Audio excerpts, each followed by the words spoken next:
दोस्तों, मैं फिर हाजिर हूँ उज्ज्वल परिवार की तरफ से अपनी क्लास लेकर के। और चलिए आज का पहला ही क्वेश्चन है भाई, मोटापा। मोटापा चर्चा का विषय क्यों है? तो वर्ल्ड जो आपका ओबेसिटी फेडरेशन है उसने एक रिपोर्ट जारी करी है, उसके ऊपर हम बात करेंगे। तो पहला ही क्वेश्चन आपका क्या, मोटापा। ठीक है, तो क्वेश्चन नंबर 1 आज की क्लास का। तो मोटापा भारत में मोटापा जिसको आप ओबेसिटी बोलते हैं, मोटापा चर्चा का विषय है। चर्चा का विषय है क्यों? विषय है क्यों? ठीक है, बड़ा शानदार क्वेश्चन है भाई। मैं ये कहूं कि हर व्यक्ति इस समस्या से क्या भाई, हर व्यक्ति इस समस्या से ग्रसित है। अगर वह व्यक्ति इस समस्या से ग्रसित नहीं है तो उसका जान पहचान का मतलब कहीं ना कहीं मोटापा उसके दिमाग में है। तो अभी हाल ही में एक आपकी रिपोर्ट आई है, उस रिपोर्ट के अनुसार किस प्रकार से वर्ल्ड की सिचुएशन रहने वाले मोटापे को लेकर के आपने सुना होगा कि मोटापा 100 बीमारियों की जड़ है। यानी कि जो व्यक्ति जितना ज्यादा मोटा होगा उतना ही ज्यादा क्या होगा, आपका उसको नुकसानदेह है। मोटापा है क्या? पहले हम उस पर बात करेंगे मोटापा क्या है, फिर बात करेंगे कि कहाँ की दुनिया में कहाँ के लोग मोटे ज्यादा हो रहे हैं, उसके ऊपर भी हम यहाँ पर बात करने वाले हैं। तो देखिए, भारत में मोटापा चर्चा में है। तो सबसे पहले तो आप ये समझे कि मोटापा या मोटा कहते किसे हैं भाई, मोटापा कहते किसे हैं या किस व्यक्ति को मोटा कहते हैं, मतलब किस व्यक्ति को मोटा कहा जाता है कि भाई ये मोटा है। ठीक है, चलिए यहाँ पे मोटा भाई मत बोल देना, मोटा भाई तो फिर गुजराती में हो जाएगा बड़े भाई। ठीक है, चलिए भाई पहला क्वेश्चन आपका। तो इसका अर्थ है जिस व्यक्ति की BMI, मेडिकल की लैंग्वेज में बात करूं, जिस किसी व्यक्ति की BMI क्या है आपकी 30 से ज्यादा है, 30 से ज्यादा है, वह व्यक्ति ज्यादा है तो वह व्यक्ति क्या कहलाता है, आपका मोटा कहा जाएगा। BMI की अगर हम बात करें तो ये क्या आपका बॉडी मास इंडेक्स, आपका क्या हो जाएगा, ये बॉडी मास इंडेक्स जो है आपका 30 से ज्यादा है। इंडेक्स आपका 30 से ज्यादा है तो आप इसका मतलब क्लियर सी बात, आप क्या है, मोटे हैं। क्लियर होगा, मोटापे की बात होगी। अभी हाल ही में एक रिपोर्ट आई है, उस रिपोर्ट को लेकर के यहाँ पर चर्चा हुई है, तो उस चर्चा की बात करते हैं। देखिए रिपोर्ट किसने जारी करी है, वर्ल्ड ओबेसिटी फेडरेशन ने। तो वर्ल्ड जो आपका वर्ल्ड ओबेसिटी अंग्रेजी में मोटापे को क्या बोला जाता है, ओबेसिटी बोला जाता है। ओबेसिटी फेडरेशन ने एक रिपोर्ट जारी करी है। क्या रिपोर्ट जारी करी है ये देखेंगे भाई, वर्ल्ड ओबेसिटी फेडरेशन।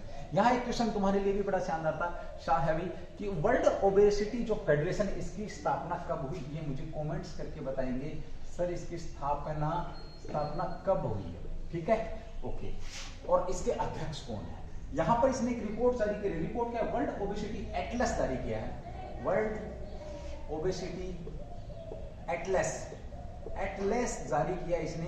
तो उसके अंदर क्या किया है, वर्ल्ड ओबेसिटी एटलस जारी किया है। उसमें क्या कहा है इसने, इसके अनुसार सुनेंगे इसमें क्या है। तो चौंकाने वाले आंकड़े आपके बीच में आने वाले हैं, भारत को लेकर के चौंकाने वाले आंकड़े कि कितने लोग भारत में, विश्व में मोटे हो रहे हैं। तो इसका मतलब कितने लोग बीमारी से ग्रसित होने वाले हैं। 2030 तक हम कहें, देखिए 2030 तक भारत में या विश्व की बात करेंगे 2030 तक क्या होगा भाई, 2030 तक हर 5 महिला में भी, हर 5 महिलाओं में आपकी कितने, एक महिला मोटी होगी 2030 तक, हर 5 में से एक महिला। यानी कि फिगर बिगड़ेगा भाई, महिला है ना। कमर से क्या बन जाएगा, कमरा। वो गाना सुना ना, लक 28 कुड़ी दा ना 47 वेट कुड़ी दा। अब उल्टा हो जाएगा, लक 87 कुड़ी दा है ना, 100 वेट कुड़ी दा। चलिए आगे गाना चेंज हो जाएगा, टेंशन मत लो 2030 के बाद। ठीक है भाई, इसमें से क्या भाई 7 पुरुषों में से 7 जो पुरुष हैं, 7 पुरुषों में से हर एक पुरुष आपका क्या है, मोटा है। हर एक पुरुष आपका क्या रहेगा, मोटा होने वाला है। कब तक की बात है, 2030 तक की बात यहाँ पर की जाएगी। ठीक है, ओके। 8 साल बाद, अब अगला आंकड़ा इसने दिया भाई, 8 साल बाद, 8 वर्ष बाद पूरे विश्व में चौंकाने वाला आंकड़ा भाई, पूरे विश्व में आपका क्या है भाई, 100 करोड़ लोग, कितने भी 100 करोड़ जो लोग हैं वो मोटापे से क्या होंगे, मोटापे से ग्रसित होंगे। मोटापे से मोटापे से क्या होंगे, आपके ग्रसित होंगे या ओबेसिटी नामक बीमारी उनको लग चुकी होगी। ठीक है, कितने लोगों को, 100 करोड़ लोगों को। ध्यान रखना भाई, 100 करोड़ बहुत ज्यादा, बहुत बड़ा आंकड़ा हो जाता है। ठीक है, अधिक महिला पुरुष सब की बात कर रहा है। ओके, इसकी जो बढ़ने की दर है वो दुगनी हो चुकी है। इसकी, इस रिपोर्ट के अनुसार क्या है, इसकी ओबेसिटी की जो बढ़ने की दर है वो क्या हो चुकी है, दुगनी हो चुकी है। कब की बात भाई, कब की बात करें, दुगनी, मतलब ये कि 2010 के बाद ये जो बीमारी है दुगनी गति से आपकी बढ़ रही है। मतलब दुनिया दुगनी गति से मोटी हो रही है। और किसकी वजह से मोटी हो रही है आप लोग जानते हैं, फास्ट फूड, जो जिंक फूड जो हम खाते हैं, फास्ट फूड जो हमारी हेल्थ के लिए ठीक नहीं है, हम भरे जा रहे हैं, पेट को, कचरे को भरे जा रहे हैं, जबकि ये पता टेस्ट के तौर पर हम किसी चीज को खाते हैं। तो दोस्तों ध्यान रखो कि यहाँ से नीचे उतरने के बाद हर चीज चाहिए, आपने कुछ भी खाया हो मिट्टी हो जाती है। तो हेल्थी फूड जरूर खाना है, आप कचरा नहीं खाएंगे, जो कि फास्ट फूड के नाम से जिसको भारत के अंदर जाना जाता है। ठीक है, ओके भाई। 8 साल में भारत में कितने लोग होंगे, अब बात आती है भारत में। भारत में यानी कि 8 वर्ष बाद भारत के अंदर क्या हालत होगी, ये जरूर देख लें भाई। भारत में किस प्रकार की जो सिचुएशन रहने वाली है, कब, भारत में 8 वर्ष के बाद, 8 वर्ष के बाद भारत को अगर लेते हैं तो भारत में सिचुएशन 8 वर्ष के बाद क्या होगी, ये देखेंगे। तो ये भाई 7 करोड़ लोग, भारत में कितने भाई, आपके 7 करोड़ जो लोग हैं ये मोटापे, ओबेसिटी के क्या शिकार होंगे, ओबेसिटी जो है, ओबेसिटी के शिकार होंगे। कितने लोग भाई, आपके 7 करोड़ जो लोग हैं आपके ओबेसिटी के शिकार हो चुके होंगे। कब तक भाई, 2030 तक। ठीक है, 2010 में ये कितने थे, अगर 2010 की बात करते हैं भारत के अंदर, तो ये आपके केवल 2 करोड़ थे। अब आप देखो किस हिसाब से ये जो मोटापा भारत के अंदर बढ़ रहा है, ये आपके बीच में। ओके, इसी में अगर हम बात करें तो बच्चों की बात करते हैं तो 5 वर्ष से लेकर के 19 वर्ष तक के जो बच्चे हैं, इन बच्चों में आपका कितना भाई, 2.71 CR जो लोग हैं या जो बच्चे हैं, ये आपके मोटापे के शिकार हो चुके हैं। मैं डरा नहीं रहा हूं, मैं आपको रियलिटी के दर्शन करा रहा हूं कि आगे होने वाला क्या है। और मोटापा आपका 100 बीमारियों का जड़ है, ये आप लोग मेरे से बेटर अंडरस्टूड है। क्योंकि आजकल हर घर के अंदर डॉक्टर भाई, हर घर के अंदर वकील है, कुछ भी हो जाए, बोला सिर दर्द होगा, बोला ये ले लो, पेट दर्द होगा, बोला ये ले लो, हर व्यक्ति डॉक्टर बना हुआ है। तो सब इस चीज को जानते हैं, जानते हुए भी मानने को तैयार नहीं है। 2060 तक जीडीपी पर अगर असर की बात करूं तो 2060 तक जो मोटापा आपकी जीडीपी पर असर डालने वाला है, असर डाल रहा है किस पर भाई, आपकी ग्रोथ जो आपकी है जीडीपी पर असर डालेगा। कितने प्रतिशत असर, 2.7% असर डालने वाला है। 2.7% जो आपकी जीडीपी पर को भी प्रभावित करने वाला आपका जीडीपी को, कौन, आपका भाई दोस्त जो है मोटापा। ठीक है, ओके। सबसे अधिक कहाँ के लोग मोटे होते हैं विश्व के अंदर, अगर हम बात करें सबसे अधिक जो लोग मोटे हो रहे हैं, कहाँ के हो रहे हैं आपके, सबसे अधिक आपके नॉर्थ अमेरिका भाई, नॉर्थ कोरिया, नॉर्थ जो अमेरिका है, यूएसए है आपका, साथ ही कह सकते हैं यूएसए भी भाई आपका, नॉर्थ यूएसए हो गया आपका, लैटिन यूएसए हो गया, ये सारे के सारे आपके मोटे होने की जो संभावना सबसे ज्यादा है। यहाँ पर बात करें तो 47, 2030 तक अगर हम बात करें यूएसए की, यूएसए के कितने प्रतिशत लोग मोटापे से जूझ रहे होंगे, तो 47% जो लोग हैं वो आपके मोटापे से जूझ रहे होंगे। क्लियर है भाई, ठीक है, बहुत बेहतरीन आप आंकड़े हैं आपके। यहाँ पर हो सकता है क्वेश्चन पेपर में ना मिले, लेकिन बता देता हूँ दोस्तों, हो सकता है क्वेश्चन कोई आ भी जाए। और साथ में आपकी हेल्थ है, हेल्थ इज वेल्थ। किसी ने बोला अगर हेल्थ सही है तो सब कुछ सही है, अदरवाइज कुछ भी सही नहीं है। ठीक है, ओके। दुनिया की सबसे अधिक जो महिलाएं मोटी हैं वो कहाँ की हैं, ये महिलाओं की बात करें, दुनिया में सबसे अधिक महिला जो मोटी कहाँ की भाई, यूएसए की हैं। फिर उसके बाद हम बात करते हैं भारत में, दूसरे नंबर पर भारत है, और तीसरे नंबर पर आपका चीन है, चौथे नंबर पर आपका पाकिस्तान है। मतलब 3 देशों की जो 4 देशों की जो महिलाएं हैं सबसे ज्यादा मोटी पाई जाती हैं। ये भी आप लोगों को मालूम होना चाहिए, बड़ा शानदार आपका क्वेश्चन है। ठीक है, अगला क्वेश्चन आपका चर्चा में बना हुआ है अभी हाल ही में, फीचर फोन के लिए लॉन्च की गई यूपीआई सुविधा, देखिए उसका नाम क्या है। क्वेश्चन नंबर 2 की अगर हम बात करते हैं, क्वेश्चन नंबर 2 अभी हाल ही में चर्चा में है आपका भी, फीचर फोन के लिए। अब तक जो आपकी यूपीआई जो आपका यूनिफाइड पेमेंट जो होता था, यानी कि बैंक फोन से जो पैसे हम ट्रांसफर करते थे, वो स्मार्टफोन के जरिए ही जो एप्लीकेशंस होती थी उनको यूज करके हम क्या करते, जैसे गूगल पे है आपका, साथ ही हम पेटीएम वगैरह जो भी आप लोग यूज कर रहे हैं आपको सब पता है। ठीक है, ओके। तो स्मार्टफोन से हम बहुत सारी इनके साथ जो क्या कर रहे थे, यूपीआई कर रहे थे। अब आपके फीचर फोन के लिए, यानी कि ऐसा फोन जो स्मार्टफोन नहीं है, जो कीपैड है, जो खाली सिर्फ क्या कर सकता, कॉल कर सकता है, टेक्स्ट मैसेज कर सकता है, उसको भी इस सुविधा से जोड़ा जा रहा है। आपका यूपीआई सुविधा से जोड़ा जा रहा है। बड़ा शानदार क्वेश्चन है। तो क्वेश्चन रहेगा फीचर फोन के लिए लॉन्च की गई यूपीआई सुविधा उसको किस नाम से जाना जाता है। चर्चा में भी आपका फीचर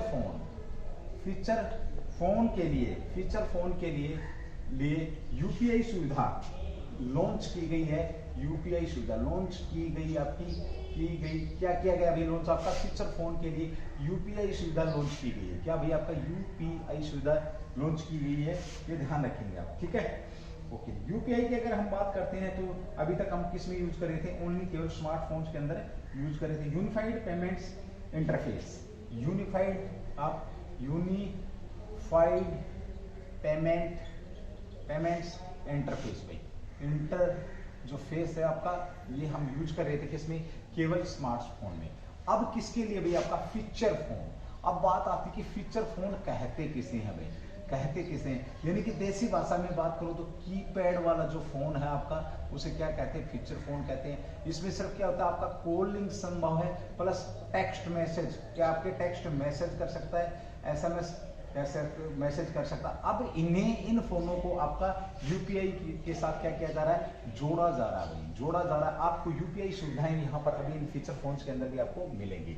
तो लॉन्च जो किया गया है, लॉन्च हुआ है आपका भी 8 मार्च को। किसने किया है, देखिए 8 मार्च को भाई, सॉरी 8 मार्च 2022 को लॉन्च किया आपका। किसके द्वारा किया गया, आरबीआई के द्वारा किया गया है। आरबीआई के द्वारा क्या किया गया है, इसके गवर्नर कौन है, जो आरबीआई के गवर्नर शशिकांत, जो आपके शक्तिकांत दास ने इसको किया, लॉन्च किया है। शक्तिकांत भाई, शक्तिकांत जो दास साहब है, शक्तिकांत दास ने इसको लॉन्च किया है, ठीक है। और साथ ही हम बात करें, इसका नाम रखा गया यूपीआई 123 पे। इसका नाम क्या है, यूपीआई 123 पे। क्या रहेगा आपका, यू 123 पे नाम से इसको लॉन्च किया गया। यूपीआई 123 पे का संबंध पूछे तो सीधा सा फीचर जो फोन है आपके, फीचर फोन से क्या कौन सी सुविधा, यूपीआई सुविधा, यूनिफाइड पेमेंट इंटरफेस जो सुविधा दी गई है। आरबीआई के गवर्नर शशिकांत दास ने इसे कब, 8 मार्च 2022 को क्या किया, इसे लॉन्च किया है। बहुत ही शानदार आपका क्वेश्चन बनने वाला है, ठीक है भाई, और पूछा भी जाएगा आपसे भी। 3 चरणीय विधि है आपकी, ये 3 चरणीय, इसके अंदर क्या आपके 3 चरणीय विधि रहेगी आपकी। 3 कितने चरण रहेंगे इसके अंदर, 3 चरणीय विधि रहेगी। स्कैन एंड पे विकल्प छोड़कर अन्य सभी लेन देन इस पर मौजूद रहेंगे। तो कौन सा भी आपका, स्कैन एंड आपका क्या, स्कैन एंड पे विकल्प। कारण भाई इसका, क्योंकि इसके अंदर कैमरा होगा नहीं तो स्कैन करेगा कैसे। तो स्कैन एंड पे को विकल्प को छोड़ करके बाकी आपकी हर प्रकार की सुविधा यहाँ पर दी जाएगी फीचर फोन के लिए, यूपीआई जो आपका है इसके लिए, ठीक है। ओके, उपलब्ध सेवा भुगतान करना शुरू, उपयोगिता बिलों का भुगतान करना, फास्टैग। तो क्या क्या रहेगा आपका, देखिए भी उपलब्ध सेवाओं में भुगतान करना, उपलब्ध सेवाओं में भुगतान करना, ये भी रहेगा आपका। साथ ही क्या रहेगा, बिलों का भुगतान करना भाई, आपका बिल भुगतान करना, ठीक है। तीसरा क्या भाई आपका, अब कीपैड से आप जो भी सेवा लेनी है, उपलब्ध सेवा उसको कर सकते हो, बिल भुगतान कर सकते हो। साथ ही आप जो फास्टैग है, फास्टैग को भी इसके साथ जोड़ा जा रहा है। फास्टैग का बिल भी आप क्या कर सकते हो, रिचार्ज कर सकते हो, पेड कर सकते हो। बैंक खातों की जो राशि है उसको चेक कर सकते हो। बैंक खातों की राशि को क्या कर सकते हैं, खातों की राशि को क्या किया जा सकता है, चेक किया जा सकता है, बैंक खातों की राशि। साथ ही हम यहाँ पर बात करें और क्या हो सकता है, मतलब बैलेंस चेक कर सकते हैं। और क्या कर सकते हैं, यूपीआई पिन सेट कर सकते हैं।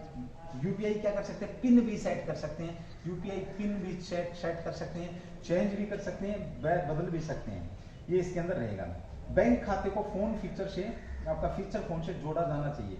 इसके उपयोग के लिए केवल एक ही कंडीशन है। कंडीशन क्या है, जो जरूरी जो चीज है वो क्या है, जो आपका फीचर फोन है, फीचर जो फोन है आपका, फीचर फोन से जोड़ा जाना चाहिए। क्या आपका बैंक खाता, बैंक जो खाता है आपका उस फोन से जोड़ा जाना चाहिए, जुड़ा होना चाहिए। बैंक खाता फीचर फोन से जुड़ा हुआ होना चाहिए। क्या होना चाहिए, जुड़ा हुआ होना चाहिए। बैंक खाता फीचर फोन से जुड़ा हुआ होना चाहिए। आप इसकी सुविधा उपलब्ध वहां पर हो जाएगी, आप इसकी सुविधा उठा सकते हैं, ठीक है। ओके, इसमें क्या क्या इसके लिए 4 विकल्प उपयोग कर सकते हैं। देखिए आरबीआई के अनुसार फीचर फोन के उपयोग करता 4, तो आरबीआई ने क्या बोला आपका 4 जो विकल्प है इसके उपयोग कर सकते हैं। नंबर 1 क्या IVR interactive voice response, number पर कॉल भाई, नंबर पर यानी कि फोन करके कर सकते हैं आप, नंबर पर कॉल भाई, ठीक है।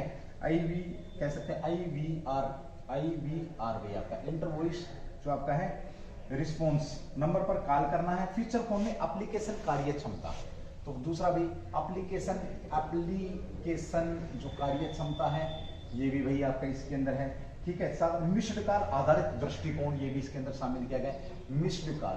मिस्ड कॉल आप मिस कॉल के द्वारा भी काम कर सकते हैं। मिस्ड कॉल दृष्टिकोण इसको भी ध्यान में रखा गया है भाई, ठीक है। और चौथा जो है आपका निकट ध्वनि आधारित भुगतान, निकट ध्वनि आधारित भुगतान भी इसके अंदर आपका शामिल है। ये आरबीआई ने बताया 4। मतलब कुल मिलाकर अगर मैं बात करूं तो अब फीचर फोन वाले भी स्मार्टफोन की जरूरत नहीं है, मतलब भारत के प्रत्येक नागरिक को इसे जोड़ने के लिए हम कह सकते हैं ये फीचर फोन प्रणाली यूपीआई लेकर के आए हैं, ये आप लोगों को मालूम होना चाहिए। ये आपका क्या रहेगा, इसके लिए शिकायत के लिए क्या किया गया, मोस्ट इंपोर्टेंट है भाई यहाँ पे याद रखेंगे, अगर कुछ गड़बड़ हो जाती है तो शिकायत के लिए एक साथी ऐप लॉन्च किया गया है। कौन सा भी आपका 24/7 यानी कि रात दिन 24 घंटे आपके बीच में रहेगा।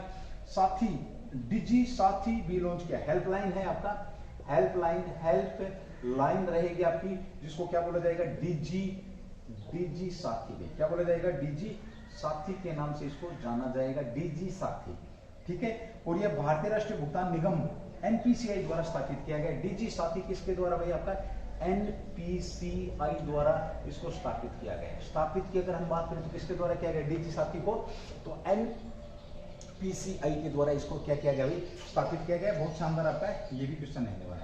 डीजी साथी वेबसाइट और चैटबॉट के माध्यम से भुगतान पर, वेबसाइट किसके माध्यम से भी आपका ये जो डीजी साथी है वेबसाइट आपका वेबसाइट और चैटबॉट के माध्यम से ग्राहकों की भुगतान पर उनके प्रश्नों और शिकायतों का जवाब देगा। वेबसाइट और चैटबॉट किसके माध्यम से भाई आपका चैटबॉट जो है, चैटबॉट के माध्यम से ये आपके प्रश्नों का कह सकते हैं और आपकी शिकायतों का निवारण करेगा, शिकायतों का क्या करेगा भुगतान करेगा। सीधी सी बात करें यानी कि शिकायत के लिए भी इन्होंने दे दिया आपका डीजी साथी। सीधा सा क्वेश्चन उठा के पूछेगा कि डीजी साथी का संबंध किससे, तो फीचर जो फोन है जिनके लिए हम यूपीआई सुविधा यहाँ पर प्रदान कर रहे हैं, आरबीआई के जो गवर्नर हैं उनकी यहाँ पर बात हो रही है। यहाँ एक बड़ा शानदार क्वेश्चन पूछा जाता है, क्वेश्चन तुम्हारे लिए बड़ा सिंपल सा कि आरबीआई की स्थापना की गई थी, कब की गई थी, साथ ही यहाँ पूछा जाता है आरबीआई का राष्ट्रीयकरण कब किया गया था, तो 1949 में आपका आरबीआई का राष्ट्रीयकरण किया गया था।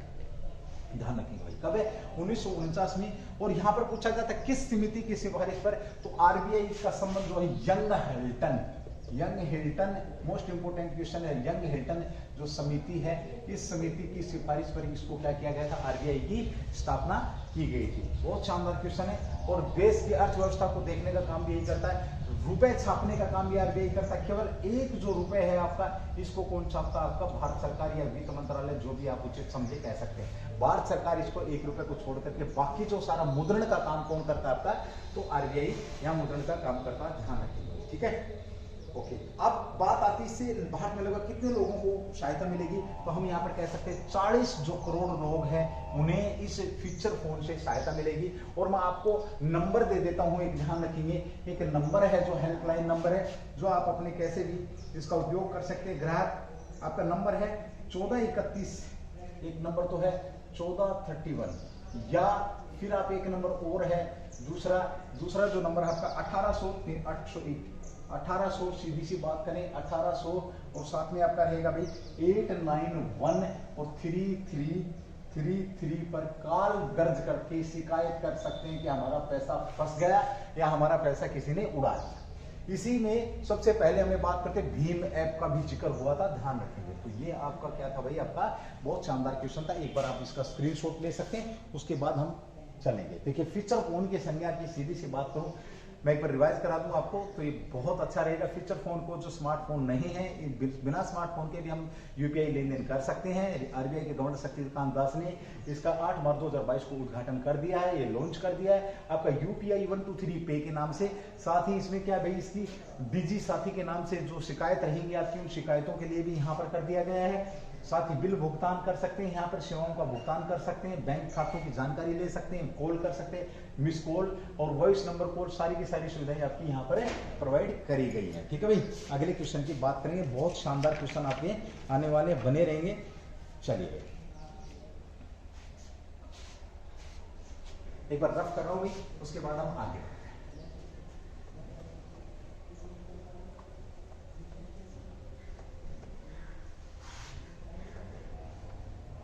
चलिए देखिए, दो क्वेश्चन आपके ये एज ऑन, मैं करंट बात करूं 10 मार्च आपका, आज 11 मार्च हो चुकी है भाई। ठीक है, तो ये आप लोग समझदार हैं, समझ रहे होंगे किस प्रकार से आपको कंटेंट के साथ हम यहाँ पर बेहतरीन जो तरीके से स्टैटिक जो करा रहे हैं, किस प्रकार से उज्जवल परिवार डेली आप लोगों को क्लास दे रहा है। तो बहुत शानदार क्लास आप लोगों के बीच में, क्लास को शेयर करो भाई प्लीज।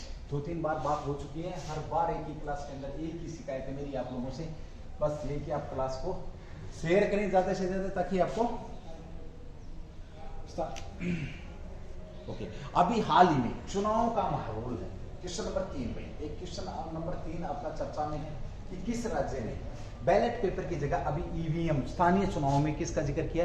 ईवीएम का। स्थानीय चुनाव में किस राज्य ने, भारत के किस राज्य ने स्थानीय चुनाव में, भारत के किस राज्य ने, कह सकते हैं भारत के किस राज्य ने, किस राज्य ने आपका क्या किया है? स्थानीय चुनाव, यानी कि नगर निगम, नगर पालिका कह सकते हो आप। स्थानीय जो चुनाव है, चुनावों में, स्थानीय चुनावों में बैलेट पेपर की जगह, किसकी जगह भी आपका? बैलेट पेपर की जगह है। बैलेट जो पेपर है इसकी जगह पर किसका? ईवीएम का इस्तेमाल किया। किसका भी? ईवीएम का इस्तेमाल करने की बात कही, इस्तेमाल किया जाएगा। ठीक है, इस्तेमाल करने की बात कही, चर्चा में रहा विभाग का। तो यहाँ पर सबसे पहले ले लेते हैं असम। असम राज्य ऐसा करने वाला है कि अब वो स्थानीय चुनाव में किसका यूज करेगा आपका? तो ईवीएम का यूज करेगा। ये जो असम के सीएम है कौन? हिमंता बिस्वा शर्मा। इन्होंने बैठक करी है कहां पर? हिमंता जो बिस्वा जो शर्मा है, हिमंता बिस्वा शर्मा जो है शर्मा, इन्होंने क्या किया? एक बैठक करी है असम के, कहां पर? गुवाहाटी के अंदर बैठक करी है। गुवाहाटी के अंदर बैठक करी है, ध्यान रखिए। और इसमें किसकी जगह पर भी आपका? तो बैलेट पेपर के स्थान पर अब क्या होगा? ईवीएम का प्रयोग होगा। किसकी बात कही है इन्होंने? ईवीएम के प्रयोग पर मोहर लगा दी कि हम ईवीएम प्रयोग क्यों करेंगे। कागजों की जगह किसका? ओके। गुवाहाटी नगर निगम विधेयक 2022 को मतपत्रों के ईवीएम से रिप्लेस करने की मंजूरी दी है। गुवाहाटी नगर निगम, कौन सा चुनाव हो रहा है? गुवाहाटी नगर निगम जो चुनाव है, नगर निगम कह सकते हैं हम, यहाँ पर जो स्थानीय चुनाव होंगे उसमें इसको रिप्लेस किया जाएगा। और ये चुनाव में इससे क्या होगा? इनका क्या मानना है कि चुनाव में दक्षता होगी, यानी कि जो गड़बड़ियां होती हैं वो नहीं होंगी, चुनाव अच्छे प्रकार से आपके होंगे। असम की बात यहाँ पर ये हुई है, चर्चा की बात है। ठीक है, यहाँ पर अब हम थोड़ी सी बात कर लेते हैं किसकी? ईवीएम की बात करते हैं। ठीक है, इससे पहले मैं सीधी सी बात करूं, भारत के अंदर ईवीएम का पहली बार प्रयोग कहां किया गया था? तो कहां पर देखने को मिला था हमारे को? तो केरल के अंदर। कहां पर मिला था? ध्यान रखेंगे, केरल के अंदर एक विधानसभा क्षेत्र है आपका, देखने को मिला था तमिलनाडु में। सॉरी, तमिलनाडु में पहली बार देखा गया था, और पहली बार केरल में, तमिलनाडु, माफी चाहूंगा दोस्तों, तमिलनाडु में, तमिल जो नाडु है, तमिलनाडु के अंदर कह सकते हैं, तमिलनाडु में पहली बार देखा गया था। यहाँ पर बात आ रही है देखा गया कहां पर गया आपका? तमिलनाडु के अंदर। ठीक है, ओके। ईवीएम का प्रयोग की अगर हम बात करते हैं तो पहली बार इस्तेमाल, यानी कि देखो देखने में, यानी कि दिखाई कहां पर गई थी? तो 6 ईवीएम मशीन दिखाई गई थी। ईवीएम मशीन जो आपकी है, मशीन हमें तमिलनाडु में देखने को मिली थी। पहली बार ऐसा हुआ था कि जब हमने तमिलनाडु में ये मशीन देखी थी। कब देखी थी भैया? 15 अक्टूबर 1980 को कह सकते हैं। ठीक है, 15 अक्टूबर कह सकते हो आप इसको। ठीक है, ओके। सिर्फ देखने की बात करते हैं तमिल में। साथ में प्रयोग की अगर हम बात करते हैं तो प्रयोग कहां पर हुआ इसका? तो ईवीएम का प्रयोग कहां पर हुआ है? तो ये बड़ा अच्छा क्वेश्चन आपका रहेगा। प्रयोग की अगर मैं बात करूं तो 1982 में भी। कब है? 1982 में आपका प्रयोग हुआ। कहां पर? मई महीने में केरल में। मई मंथ जो है आपका, मंथ में केरल के अंदर भाई, केरल के अंदर मैंने देखने की बात बोल दी थी इसलिए इसको मिटा दिया था। केरल के अंदर हुआ एक विधानसभा क्षेत्र है, विधानसभा जो क्षेत्र है वहां पर भाई केरल के अंदर विधानसभा क्षेत्र कौन सा आपका, पुरावूर, परावूर जो क्षेत्र है विधानसभा क्षेत्र परावूर के अंदर 50 जो स्थानों पर वोटिंग हुई थी, 50 स्थानों पर इसका क्या किया गया था, इस्तेमाल हुआ था। 50 स्थानों पर इस्तेमाल हुआ था भाई, इस्तेमाल। अगर पूछा जाए देखिए कहाँ, तमिलनाडु के अंदर, ठीक है। इसका पहली बार इस्तेमाल हुआ है कहाँ, केरल के अंदर हुआ कब आपका, तो मई 1982 में केरल विधानसभा क्षेत्र जो पूरा परावूर है उसके 50 स्थानों पर जो आपकी वोटिंग हुई है वो किससे, ईवीएम से हुई है, ध्यान रखिए। ईवीएम देखिए, ईवीएम आने से पहले इस प्रकार का एक बैलेट पेपर आपको मिलता था, तो उसके अंदर हम क्या मोहर मार करके उसको डाल देते थे, ठीक है। एक तरफ आपका चुनाव चिन्ह होता था और वहां पर हम उसको अंगूठा लगाकर मोहर मारकर उसको डाल देते थे। अब सेम सिचुएशंस आपकी ईवीएम में एक स्क्रीन आती है, उस स्क्रीन के ऊपर आपको ब्लू बटन और साथ में लिस्ट और आपका जो चुनाव चिन्ह है वो चिन्ह मिलता है और साथ में लिस्ट, और वहां पर हम उसे ब्लू खिड़कियों को दबा करके वो अपनी वोटिंग कर सकते हैं। तो इसमें क्या है, एक तो देखो शुद्ध गिनती कर सकते हैं। क्या होता है, शुद्ध गिनती होती है भाई, गिनती की बात करें जल्दी होती है, साथ ही करें गड़बड़ी की अगर हम बात करें तो गड़बड़ी होने के आसार बहुत कम है। ईवीएम मशीन में क्या गड़बड़ी नहीं हो सकती है। कहने को तो खैर एलिगेशन लगते रहते हैं कि ईवीएम मशीन को सेट कर दिया, फलाना कर दिया, ढिमकाना कर दिया, बट हमें सिर्फ यहाँ पेपर की बात कर रहे हैं तो उस हिसाब से हम कह सकते हैं कि ईवीएम मशीन में आपकी गड़बड़ी नहीं हो सकती है। आविष्कार की बात करें, ईवीएम मशीन के आविष्कार की बात करें, हाँ चलो प्रयोग की बात हो रही है। अब आती कि आम चुनाव में प्रयोग कब हुआ, चुनाव में प्रयोग की बात करें तो देखिए चुनाव में प्रयोग आपका 1999 में हुई, चुनाव में प्रयोग हुआ 1999 में। उसके बाद आपका क्या हुआ, 2014 लोकसभा, 2014 लोकसभा जो थी आपकी उसके अंदर ईवीएम में प्रयोग हुआ था। और यहाँ पर आपका setup paper order roll VVPAT का भी यहाँ पर यूज किया गया था। तो 2014 में 8 क्षेत्रों के अंदर भाई, 8 क्षेत्रों में आपका क्या किया गया था,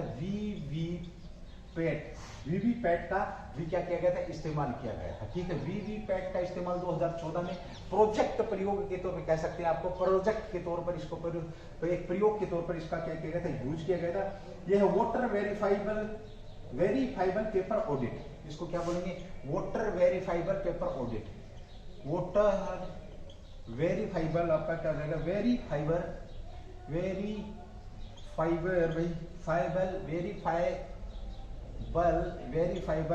आपका पेपर ऑडिट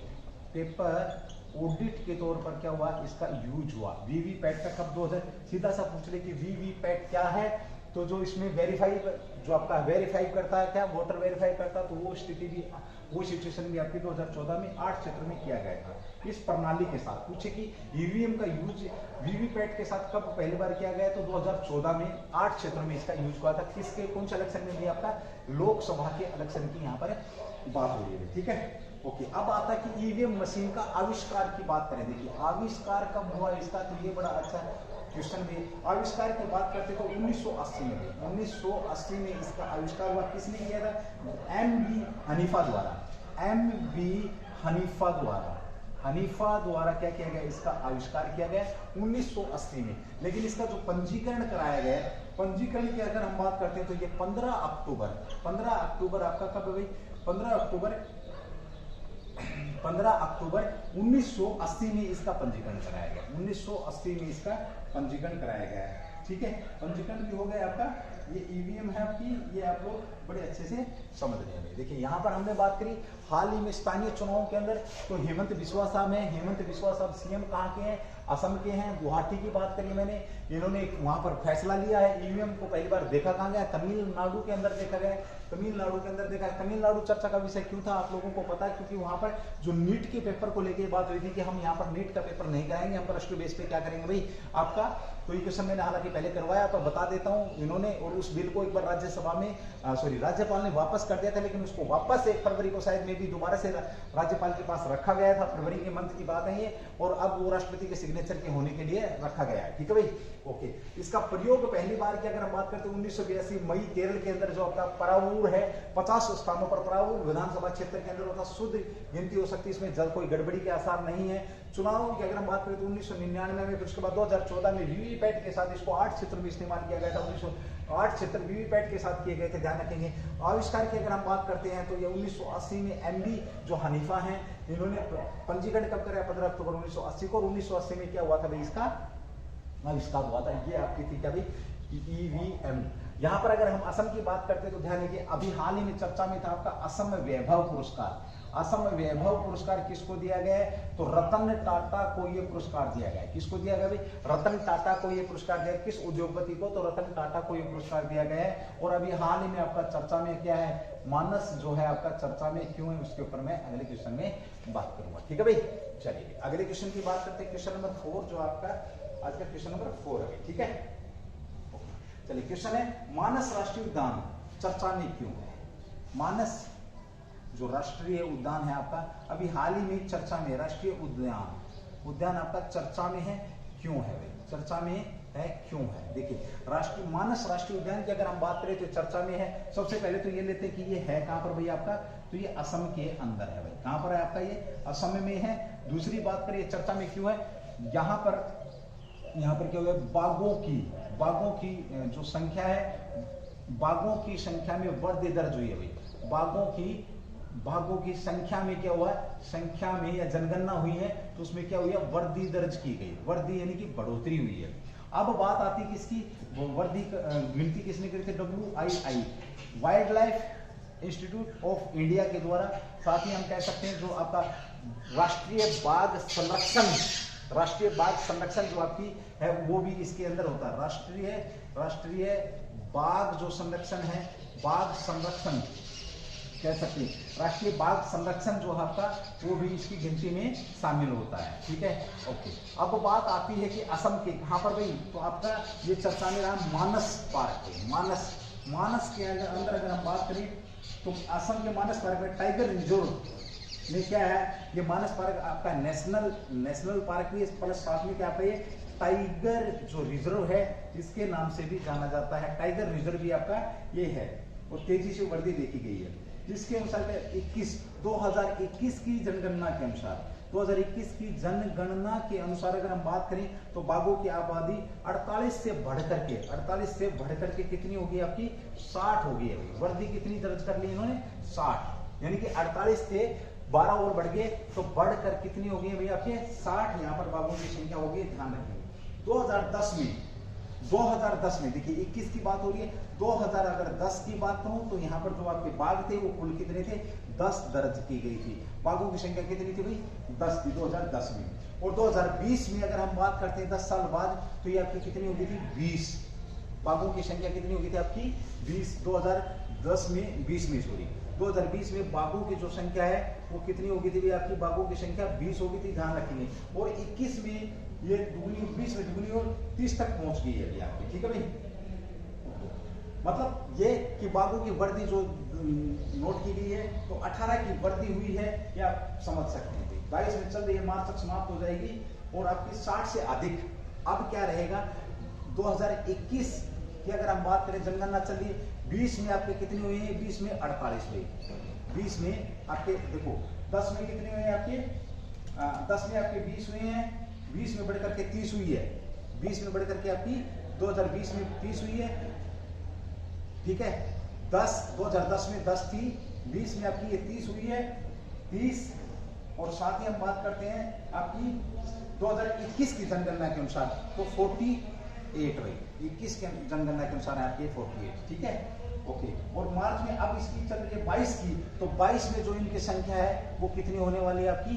तो ये 60 से ऊपर जाने वाली है। देखो एक बात समझेंगे, 2010 में आपकी 10 थी, 2020 में आपकी कितनी थी? ये आपकी 2020 में 30 थी, 21 के अंदर 48 है, 22 में आपकी 60। बाघों की संख्या इतनी मानस पार्क के अंदर आपकी बढ़ चुकी है। ठीक है, इस पार्क को गैंडे की जनसंख्या में भी वृद्धि हुई है। इस पार्क में क्या कह सकते हैं आप? देखिए यहाँ पर नोट करवा रहा हूँ मैं आप लोगों को। इस पार्क में क्या हुआ? तो गैंडों की जो जनसंख्या है की जनसंख्या में भी वृद्धि हुई है। किसकी जनसंख्या में? गैंडों की जनसंख्या में भी वृद्धि हुई है। इंडियन राइनो विजन के तहत, किसके तहत भाई? देखिए इंडियन राइनो विजन 2020, विजन 2020 20 कह सकते हैं इसको IRV 220 के तहत, ठीक है भाई, ओके। असम सरकार ने 2005 में नेशनल पार्क में गैंडों को फिर से लाने का फैसला लिया था, यानी कि 2005 में असम सरकार गैंडों को वापस लेके आई थी।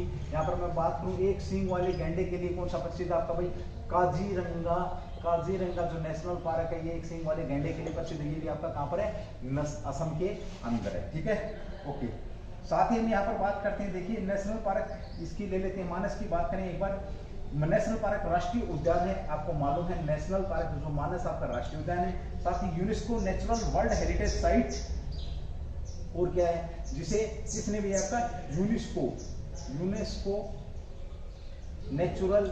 नेचुरल जो वर्ल्ड हेरिटेज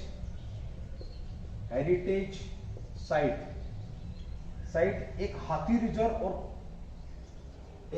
रिजर्व भी मानती है, हाथी रिजर्व भी भाई, ठीक है, और क्या भाई आपका ये साथ में टाइगर रिजर्व भी, और एक बायोस्फीयर रिजर्व का दर्जा दिया है, और एक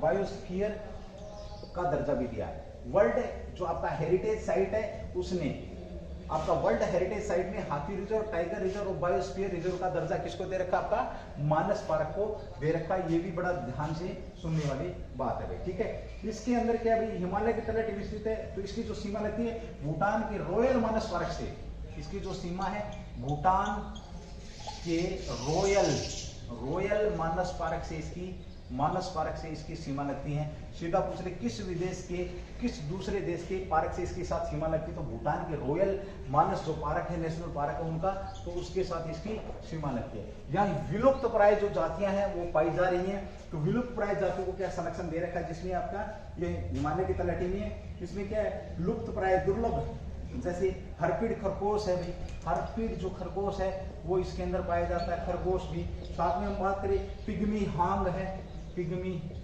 हॉन्ग है, साथ ही हम बात करें आपका गोल्डन लंगूर पूछ ले, लंगूर कहाँ पर पाए जाते हैं, तो भी आपके ये मानस पार्क के अंदर ही पाए जाते हैं, ठीक है। तो जो आपका मानस पार्क है मोस्ट इंपोर्टेंट है। अब यहाँ पर बात करते हैं कि आपकी असम के अंदर और कौन से, देखिए काजीरंगा हो गया भाई आपका, काजीरंगा हो गया एक सिंग वाले गैंडे के लिए मानस पार्क हो गया आपका।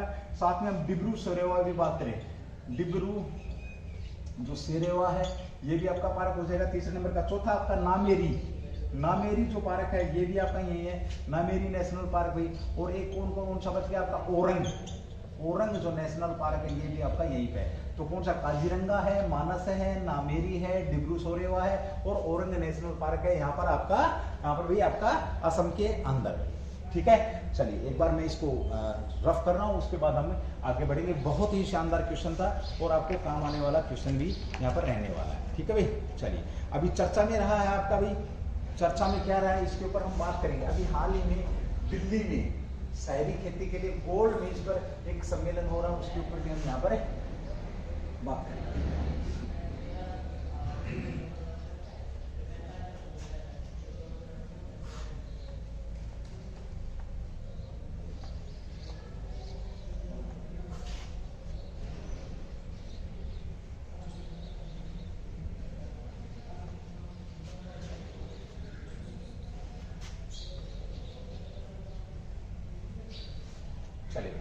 क्वेश्चन नंबर 5 आज का, दिल्ली शहरी खेती अभियान क्या है?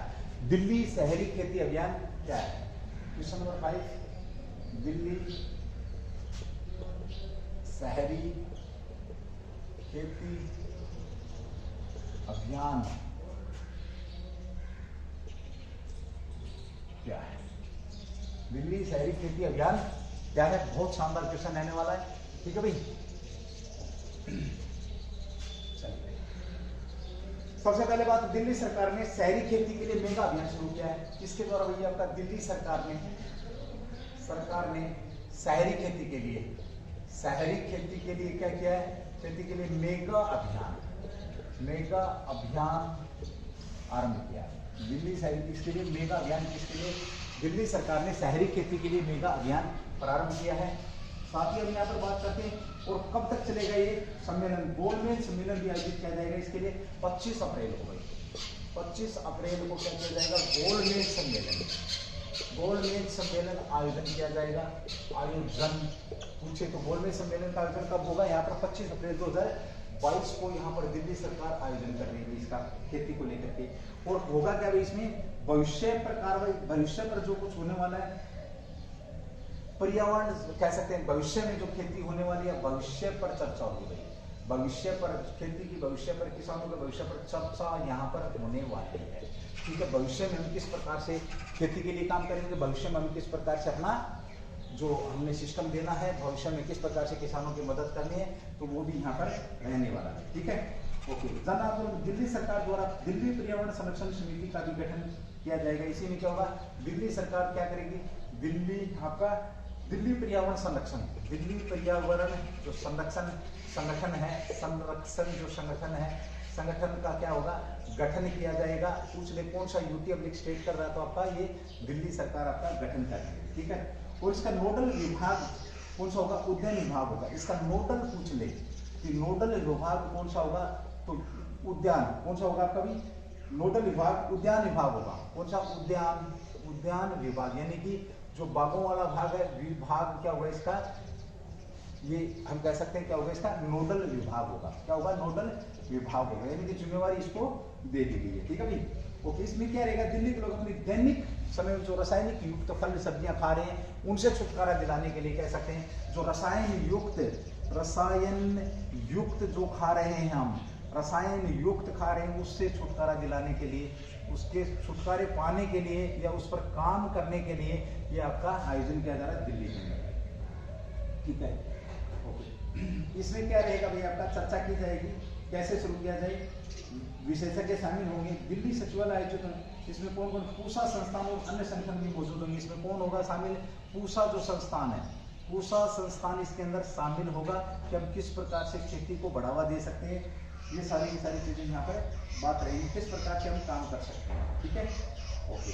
चलिए अब एक बार छोटी सी बात है कि गोलमेज सम्मेलन होगा, तो गोलमेज सम्मेलन का मतलब क्या है दोस्तों, कि गोलमेज सम्मेलन यानी कि सब उसके अंदर क्या है, बराबर है, कोई छोटा बड़ा नहीं है। यहाँ पर एक हिस्ट्री का क्वेश्चन आप लोगों को आता है कि भारत को लेकर के कितने गोलमेज सम्मेलन हुए थे, तो 3 गोलमेज सम्मेलन हुए थे। तीनों के तीनों कहाँ पर हुए थे, ब्रिटेन के अंदर गोलमेज सम्मेलन, गोलमेज जो सम्मेलन हुए थे, गोलमेज सम्मेलन अंग्रेजों ने किए थे झूठ मूठ दिखावे के लिए कि हम देखो राउंड टेबल पर बैठे हैं, ना इसका कोई स्टार्ट है, ना कोई ना इसमें कोई बड़ा है, ना कोई छोटा। अगर आपकी आयताकार टेबल होती तो अमूमन तौर पर जहां पर छोटा भाग होता हम कह सकते हैं, जैसे इस प्रकार से अगर मान लो आपका आयताकार टेबल है तो यहाँ पर कौन बैठता है, हेड बैठता है, इसका मतलब ये परिवार का सबसे बड़ा मुखिया यही है।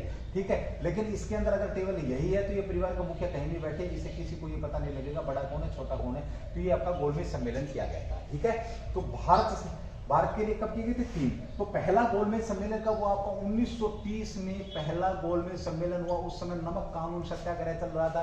ठीक है, पहला जो हुआ आपका कहां पर, ब्रिटेन के अंदर हुआ, बड़ा शानदार है। इसमें देखिए, इसमें किसी प्रसिद्ध भारतीय नेता ने भाग नहीं लिया, यानी कि प्रसिद्ध भारतीय नेता ने भाग नहीं लिया। उसके बाद जो अंग्रेज थे उन्होंने बहला फुसला करके जो आपका 1931 में 12 नवंबर 1930 को हुआ था। कब हुआ था आपका ये, 12 नवंबर 1930 को हुआ था। दूसरा फिर, और हाँ यहाँ पर दूसरा कब हुआ आपका, 1931 में, 1931 में लंदन में, सितंबर 1931 में, 1931 में दूसरा गोलमेज सम्मेलन हुआ। यहाँ गांधी जी को ले जाया गया और गांधी जी की मांग ना मानने पर ये वापस आ गए और साथ में गांधी जी वापस आ गए। दूसरा, तीसरा कब हुआ आपका, तीसरा हुआ 17 नवंबर को, तीसरा 17 नवंबर से 24 दिसंबर तक चला था। कब आपका, 1932 के अंदर तीसरा गोलमेज सम्मेलन हुआ और इसमें कांग्रेस ने भाग नहीं लिया। किसने भाग नहीं लिया, कांग्रेस ने भाग नहीं लिया, क्योंकि महात्मा गांधी की बातें यहाँ पर सुनी नहीं गई थी। ध्यान रखिए, 3 गोलमेज सम्मेलन 1930, 31, 32 और ये सिर्फ भारतवासियों को बरगलाया जा रहा था, समझाया जा रहा था। उन्हें नमक सत्याग्रह और भी जो आंदोलन हो रहे थे उन्हें आहट हो चुकी थी कि अब तुम्हारे बोरिया बिस्तर भारत से बंधने वाले हैं। वो तरह तरह के ड्रामे कर रहे थे। यहाँ क्वेश्चन एक बड़ा शानदार सही आता है, इन तीनों गोलमेज सम्मेलनों का अध्यक्ष कौन था। अध्यक्ष किसने किया था, अध्यक्षता किसने की थी, तो ये पीएम थे रामसे मैकडोनाल्ड।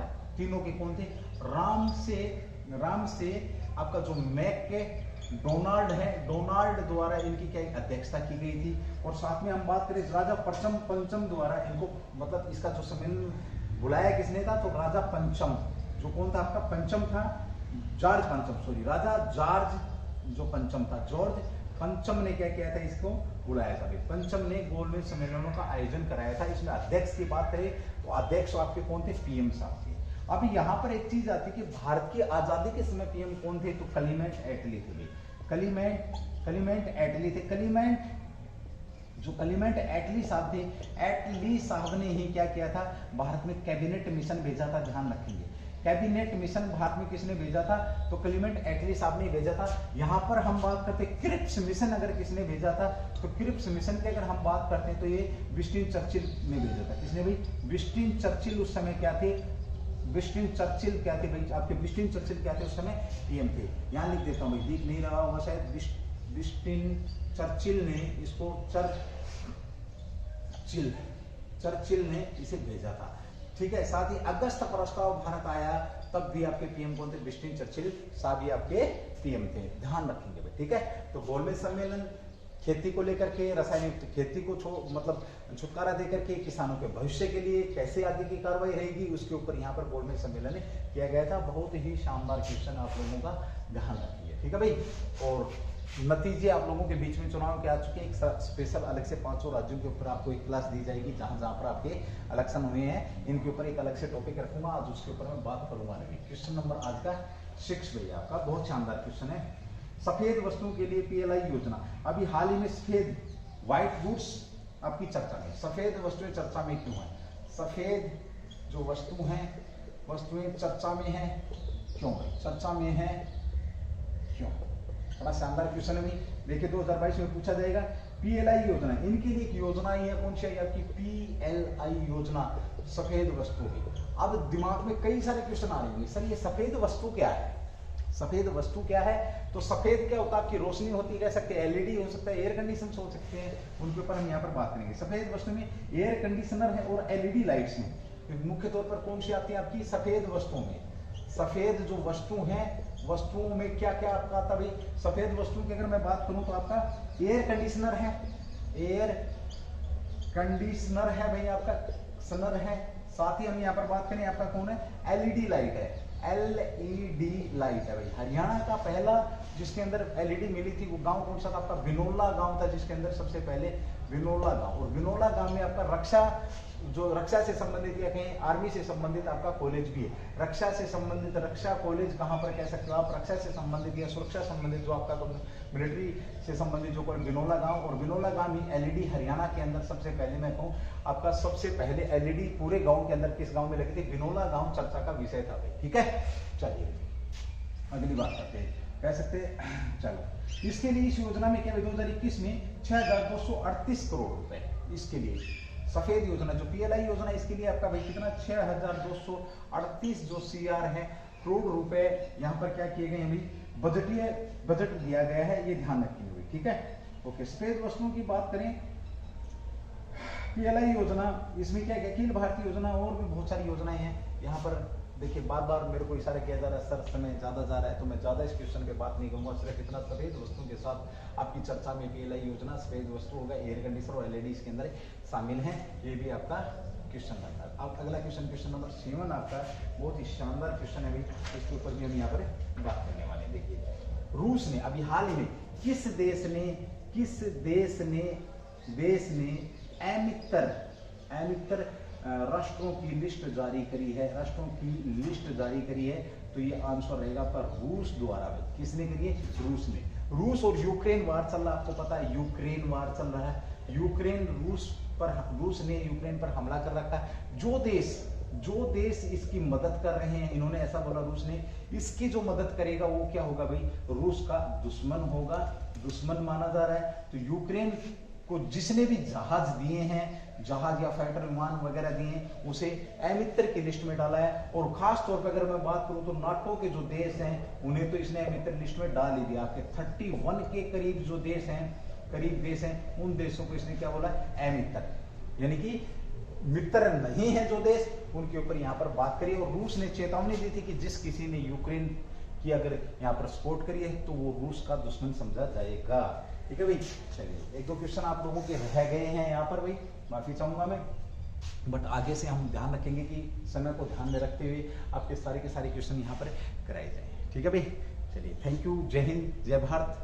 हम उज्जवल परिवार की तरफ से कोशिश करेंगे कि आपके बीच में इसी प्रकार से हम क्लास लेकर के आते रहे, और हमारी शुभकामनाएं आप लोगों के बीच में हमेशा बनी रहेंगी। आपको पता है अभी जल्दी आपकी CHSL की भी डेट आ चुकी है एग्जाम की, जल्दी आपका एग्जाम होने वाला है। जो कोई भाई बहन मेरा सुन रहा है मुझे, तो जल्द से जल्द अपनी पढ़ाई को संभाल लें, अपनी बुकों से जो गर्द लगा हुआ उसको संभाल लें, घर के काम इसी प्रकार से चलते रहेंगे।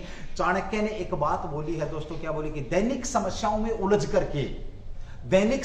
में उलझ करके हमें अपने टारगेट को नहीं भूलना चाहिए, और दैनिक समस्याएं कभी खत्म नहीं होती है जब तक आप जिंदा हैं। थैंक यू, जय हिंद, जय भारत, टू द बेस्ट।